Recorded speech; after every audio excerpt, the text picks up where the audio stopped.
This is உங்கள் Nisha teacher. நம்ம study சேனலை சப்ஸ்கிரைப் பண்ணாதவங்க சப்ஸ்கிரைப் பண்ணுங்கள், ஷேர் பண்ணுங்கள், லைக் பண்ணுங்கள். இப்போ நேற்று லாஸ்ட் வீடியோவில் வந்து நம்ம என்ன பார்த்தோம் அப்படி பார்த்தீங்கன்னா, பூம்புகாரை பற்றியும் மதுரையை பற்றியும் பார்த்தோம். இப்போ வந்து நம்ம காஞ்சிபுரத்தை பற்றி பார்க்க போகிறோம். கல்வி கற்பதற்கான இடத்தினை பள்ளி என்று அழைக்கிறோம் அல்லவா, அதுபோல தான் நம்மளோட காஞ்சிபுரம் வந்து படிப்புக்கு பெயர் பெற்றது.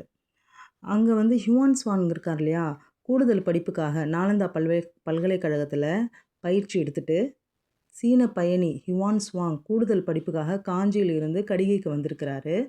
அங்கே வந்தப்போ அவர் அந்த காஞ்சிபுரத்தை பற்றி குறிப்புகளை வந்து அவர் எழுதியிருக்காரு. அந்த நகரத்தில் காஞ்சி என்று கவிஞர் காளிதாசர் கூறியிருக்காரு. அந்த நகரங்களில் சிறந்தது காஞ்சி என்று கவிஞர் காளிதாசர் கூறியிருக்கிறாரு. கல்வியில் கரையில்லாத காஞ்சி அப்படின்னு யார் சொல்லியிருக்காங்கன்னா, நாயன்மார்கள் முதன்மையானவரான திருநாவுக்கரசர் காஞ்சி நகரை புகழ்ந்துள்ளார். புத்தகையா காஞ்சி என்ற 7 இந்திய புனித தலங்களுள் காஞ்சியும் ஒன்று அப்படின்னு சொல்லிட்டு சீன வரலாற்று ஆசிரியர் ஹியூவான் ஸ்வாங் குறிப்பிட்டிருக்காரு. ஹியூவான் ஸ்வாங் வந்து நாலந்தா பல்கலைக்கழகத்தில் பயிற்சி எடுத்துகிட்டு கூடுதல் படிப்புக்காக காஞ்சிபுரம் கடிகைக்கு வந்திருக்காரு. அதே போல் இந்த காஞ்சிபுரத்தை பற்றி 2 பேரும் வந்து சிறப்பாக சொல்லியிருக்காங்க. யார் பார்த்தீங்கன்னா, காளிதாசர் மற்றும் நாயன்மார்களில் முதன்மையானவரான திருநாவுக்கரசர். நல்லா மைண்டில் வச்சுக்கோங்க. அதே போல் இந்த புனித தலங்களில் வந்து இந்த காஞ்சிபுரம் தான் முதன்மையானது அப்படின்னு சொல்லிட்டு சொல்லியிருக்காங்க.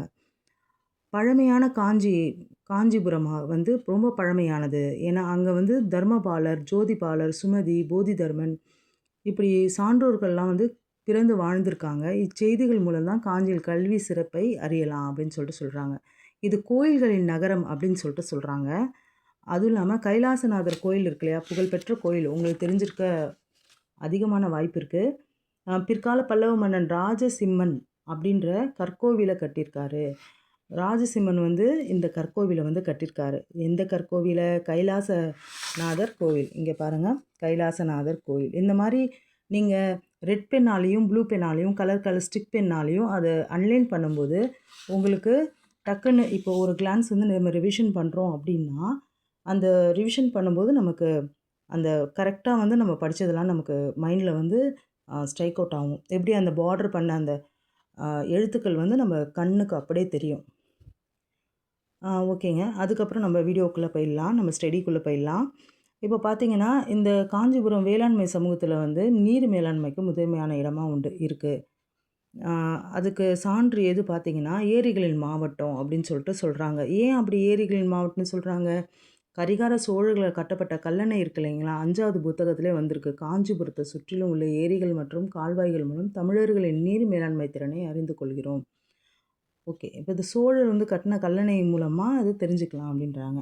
பூம்புகார், மதுரை, காஞ்சி ஆகிய 3 நகரங்கள் மட்டுமல்லாமல் கொர்க்கை, வஞ்சி, தொண்டி, உறையூர், தகடூர், முசிறி, கருவூர், மாமல்லபுரம், தஞ்சை, காயல் போன்ற நகரங்களும் தமிழ்நாட்டில் இருந்துள்ளன அப்படின்னு சொல்லிட்டு சொல்கிறாங்க. இங்கெல்லாம் வந்து தொல்பொருள் ஆராய்ச்சினால் மேலும் நிறைய புத்தகங்கள்னாலையும் நம்ம வந்து இது தெரிஞ்சுக்கிறோம் அப்படின்றாங்க.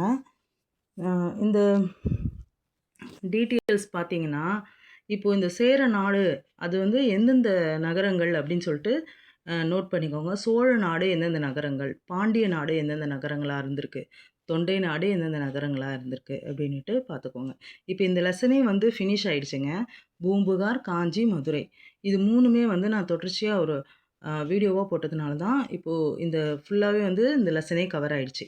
இப்போ ஒரு கதையாக ஒரு தோழிக்கிட்ட பேசும்போது நம்ம படித்ததெல்லாம் ரிவிஷன் பண்ணுறோம் இல்லையா, அது போல் தான் என்னோடய வீடியோஸ் இருக்கும். அதனால் நீங்கள் கண்டிப்பாக என்னோடய ஸ்டடி மெட்டீரியல் வந்து உங்களுக்கு பிடிச்சிருந்ததுன்னா, இந்த வே ஆஃப் டீச்சிங் உங்களுக்கு பிடிச்சிருந்ததுன்னா சப்ஸ்கிரைப் பண்ணுங்கள், லைக் பண்ணுங்கள், ஷேர் பண்ணுங்கள். உங்கள் நிஷா டீச்சர். பாய்.